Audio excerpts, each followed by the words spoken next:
Hi everyone, I'm conscious that I haven't given a market update for quite a few months. I did one in March, April time when I said things will be very difficult, and Doug very kindly contacted me the other day on my YouTube and said I got it all wrong. Well, Doug, I didn't get it all wrong. I agree, I was a little bit more negative than perhaps I should have been, but it's always best to be cautious. Better keep your money in your pocket than it is risk it and spend it if you're not sure what's going to happen. So the good news for most people, including me, because I have got 5 estate agencies across Norfolk, was that we came out of lockdown and we've had the best year with our estate agencies in 10 years since we've owned them. So I am absolutely delighted. I can't believe it, but I'm delighted. And one of the reasons for that is because the pent-up demand, the holiday, the stamp duty holiday that Rishi very kindly has given everyone, a lot of people coming out of cities and big towns into the countryside, and ours are based in Norfolk, which has really benefited. I think a lot of areas have also benefited too. Of course, very, very different for the commercial agents, the commercial investment side of property developing and investing has been trashed. And for people who specialise in commercial, very, very difficult. I've got some shops in Norwich where I can't even get hold of the tenants. They've never gone back to work yet. And I'm struggling to make contact with them. My bigger tenants, who, if you remember, I think I said in that video that they didn't want to pay and were being very difficult, I stood my ground like I recommended for everyone to do. And fun enough, they paid the next quarter's rent. And they're up to date and so on. And my view, if you remember, was if they were smaller than me, then I'm willing to help and support them. If they're bigger than me, financially bigger, stronger, then why on earth should I be helping them? They should be helping me by paying the rent. Now that leads on to the fact that as a property developer, I had something like 35 million pounds worth of property to sell this year, and I try and say it quickly so it doesn't sound quite so worrying quite so much. Now the good news is, again, we came back and our sales have been really, really good, and we're delighted to be able to report that. I think my sales, I think we've sold something like 15 million pounds worth of property this year, which with COVID and everything else is a fantastic effort, and I think that will continue through to March.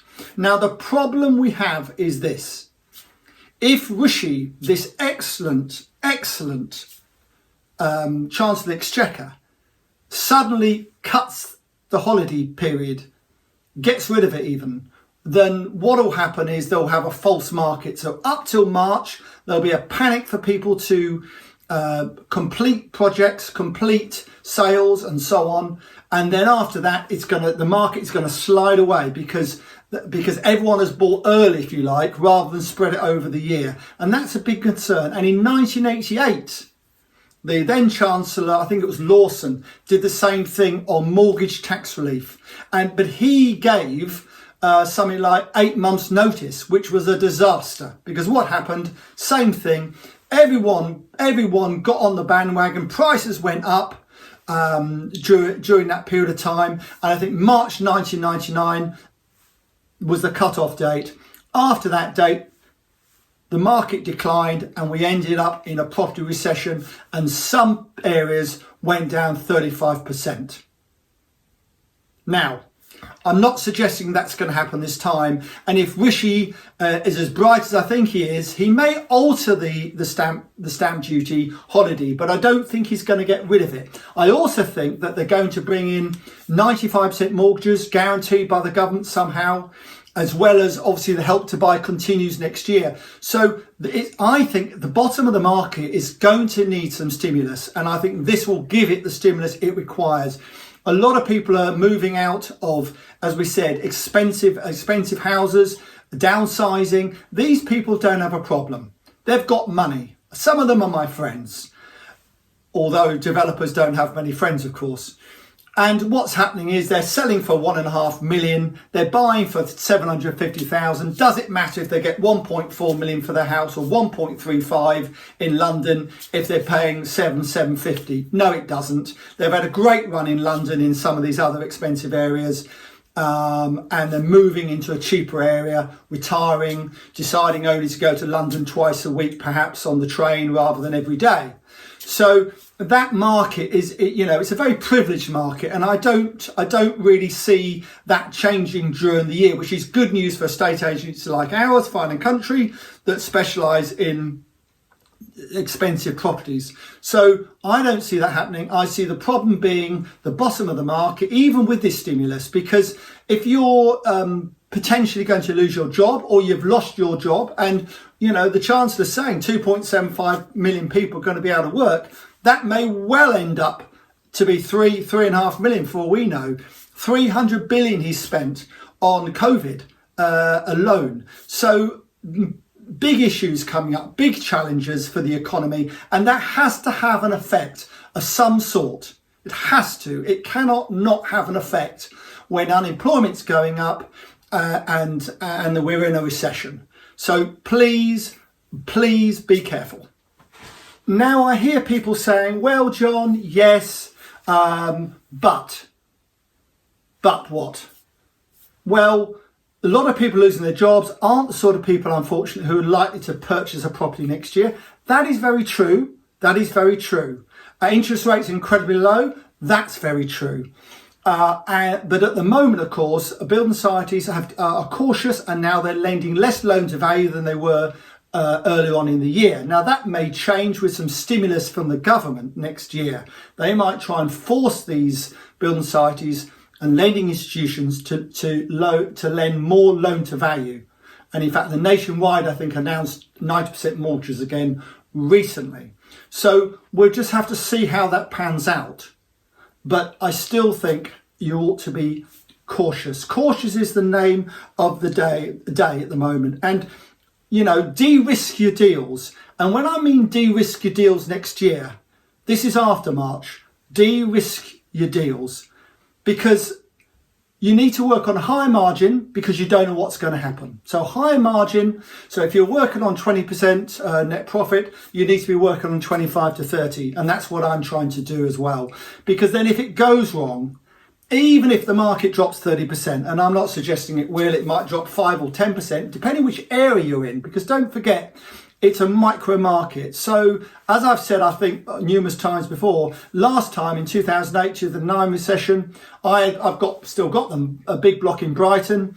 Brighton didn't go down in value at all, whereas other areas went down 20% odd. So it really depends where you are, but don't bury your head in the sand, because it could be your area that goes down. I mean, if you're in Derby or somewhere like that, and I'm sorry to call out Derby, but Rolls-Royce were talking about getting rid of 7,000 jobs. So if you're in an area where you're looking to invest, really do your research, because there's a reason why perhaps those properties are cheap. And it may take a long time for them to come back. So please de-risk deals. Now, how do you de-risk deals? Well, my 3 golden rules help you de-risk a deal, because my 3 golden rules, if you remember them, and I've been told that they're too ambitious and everything else, you need high standards. So my 3 golden rules are: 1, once you've purchased the property, you should be able to sell it on very shortly after by doing nothing to it for more money if you got it for a good deal. Secondly, you should be able to buy it, refurbish it and sell it for a good profit. That profit, I believe, now needs to be 25 to 30%, not 20%. And thirdly, and this is really important in a market that could be tough, you need to make sure that whatever you buy, you can let it, refinance it and move on. You may not get all your money back that you've invested, but you can still make a profit, if you get my meaning, by refurbishing it, letting it, refinancing and getting the majority of your cash back to go again. In a tough market, cash is king. The other thing you can do is contact me, funnily enough, because I've just launched my John Howard Joint Venture Fund. And if you're looking to do property deals, whether you're looking to keep them in the long term and refinance them, or if you're looking to buy and sell, refurbish or even develop into different flats and so on, then I'm looking to invest in a number of deals next year where I will put in the junior debt. In other words, I'll put in the deposit and I'll arrange the bank as well. It's still your deal. We go 50-50 on it.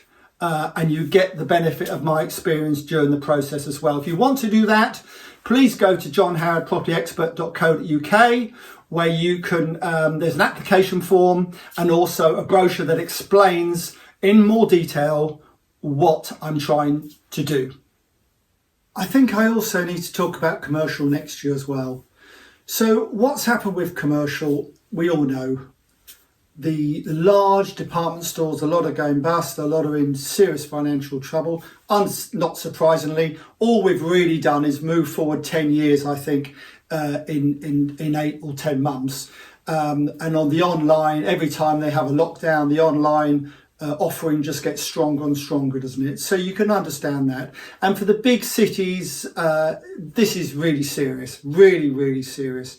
Now, for the market towns, I think it's relatively good news, because the market towns, certainly in Suffolk and Norfolk where I live, have done okay, and I think we'll come out of lockdown again, and I think we'll be successful. People are more supportive of the smaller shops if they can be going forward, and I think some of the market towns will be okay. So if you're looking to invest in commercial in a small market town, might be residential upper floors and ground floor shop, I think you can be relatively optimistic that you'll be okay.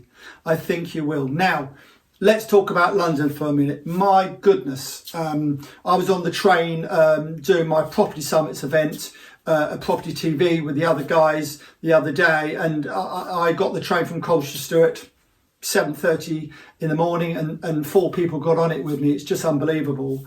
Now, what's happened last year, 3.7 million square feet of offices was built in London. This year is 2.4 million square feet. Now, that's only because that was all committed, I'm sure. Next year, how many new developments will start in London office wise? I think probably none. Now, everyone's saying, well, that's okay. They can all go as PD, permissive development in the future. Yes, they can, but it does take time to wash through. You won't suddenly see, thousands of opportunities in London next year. You'll see some, and it will increase over the years. So please, if you're in commercial, obviously you know the challenges already. If you're not in commercial, I really can't see the point of getting into it unless you're brave or got a lot of money or feel that on a downturn it's time to be jump in and invest. It's a dangerous game to play, especially while the knife is still falling. They say never catch a falling knife, and with commercial, I think it's even more serious. I think, the other thing I would say, of course, you've still got empty rates to pay as a landlord. I'm suffering from that a little bit at the moment. So you've still got that situation. You will have next year. The government aren't going to help you on that one, I don't think.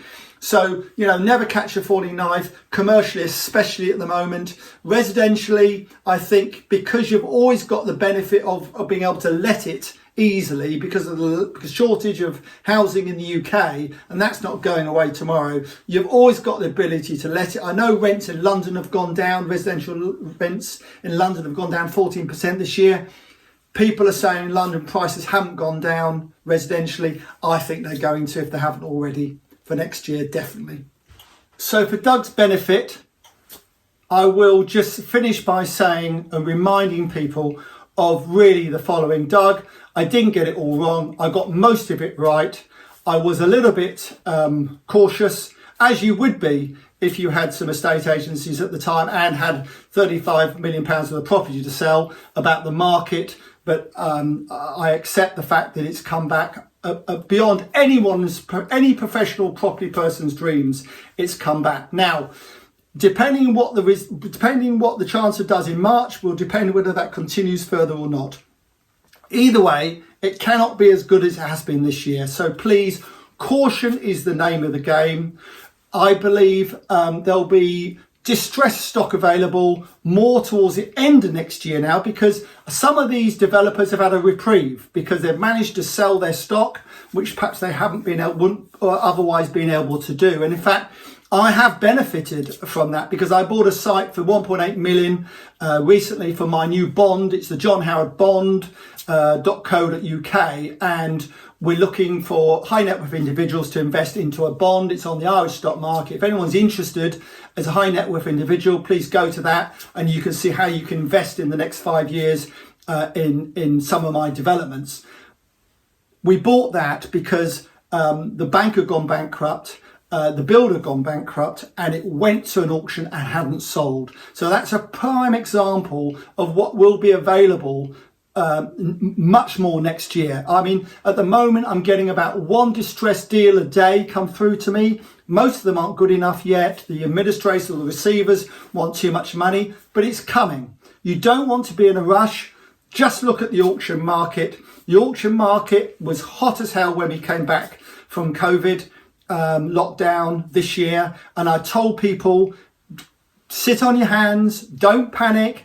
All those properties that were in the auction that people have paid, and I believe paid too much for most of the time, they won't be your competition next year because they've already bought and they paid too much. Next year you'll be able to get cheaper properties in the auction. The auction market, don't forget, is the barometer, the heartbeat of the property market. Whatever happens at auctions happens everywhere else later. So when you see the level of sales drop from 70-80% clearance rate in these auctions down to 50%, you know that things are getting worse. At the moment, it's bucking the trend of any recession. I understand that, and even if I'm wrong or not as right as I think I'm going to be next year, even if I'm not, Doug, then all you've done is kept your money safe. That isn't the worst thing to do, is to keep it safe. I think you have to look at a 5 to 10% drop in certain areas. That's my view, not all areas. And I think if you're looking to buy a house to live in, don't worry about it. If you're looking to purchase an investment for 20, 25 years, why would you worry about it? At the end of the day, I'm talking about the developers and the dealers out there, the ones at the sharp end of things. Be careful, but I think we're going to have a lot of fun, especially to the end of next year. Be patient, the deals will come.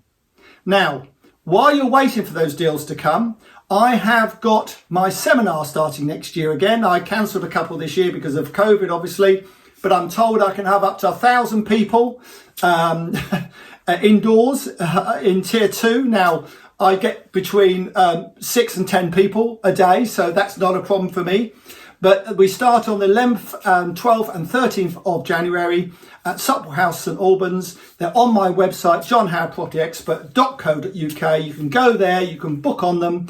I really look forward to seeing it. And if you're thinking of doing potentially some JVs with me, or you want to try and do a JV with me, then obviously getting to know me and spending a day or two with me at these seminars cannot do it either of us any harm. Me, because I need to get to know you, and you, so you know how I work and what I like to buy.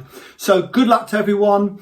I'll be in touch, I'm sure, shortly, either before Christmas or just after Christmas, wishing you all a very happy Christmas, New Year. It's too early for that. I believe Christmas starts on Christmas Day and it's finished on Boxing Day. My favourite day of the year is the 2nd of January. For now, goodbye.